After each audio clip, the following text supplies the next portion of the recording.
Hello, welcome to Mrs వంటిల్లు. ఈరోజు ఒక సింపుల్ రెసిపీతో మీ ముందుకు వచ్చేసా. ఇదేంటిదంటే కీమా రెసిపీ. కీమా ఏముంది స్పెషల్, ఏముంటుంది కీమా అందరికీ తెలుసు కదా అనుకుంటారు, కానీ ఇది వెజ్ కీమా రెసిపీ. సో ఈ రెసిపీ మీరు చాలా ఈజీగా ఇంట్లోనే చేసుకోవచ్చు. ఇది ఎలా చేయాలో చూస్తానంటే నా వీడియో స్కిప్ చేయకుండా లాస్ట్ వరకు చూడండి. అలాగే నా ఛానల్ని సబ్స్క్రైబ్ చేసుకోండి. వీడియో నచ్చితే లైక్ చేయండి. ఫస్ట్ అయితే ఒక గిన్నెలో హాట్ వాటర్ తీసుకొని హాట్ వాటర్లో ఒక కప్పు వరకు మిల్ మేకర్ వేసి ఒక 5 మినిట్స్ మూత పెట్టి పక్కన పెట్టుకోవాలి.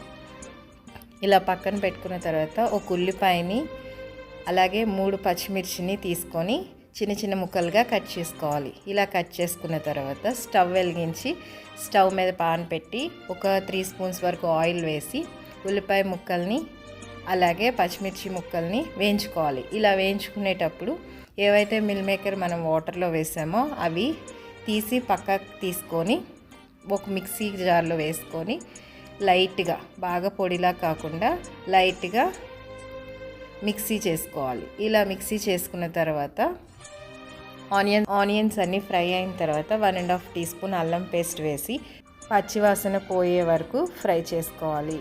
ఇలా ఫ్రై చేసుకున్న తర్వాత అల్లం పేస్ట్ బాగా ఫ్రై అయిన తర్వాత మనం ఏదైతే మిక్సీ చేసుకున్నామో మిల్ మేకర్ని ఆ మిక్స్చర్ మొత్తాన్ని వేసి బాగా ఫ్రై చేసుకోవాలి. కొంచెం లైట్గా ఫ్రై అవుతుంది, బాగా కలుపుకొని ఫ్రై అవుతున్న టైంలో 1 టీ స్పూన్ ఉప్పు అలాగే ఒక 1/2 టీ స్పూన్ పసుపు వేసి బాగా వేగనివ్వాలి.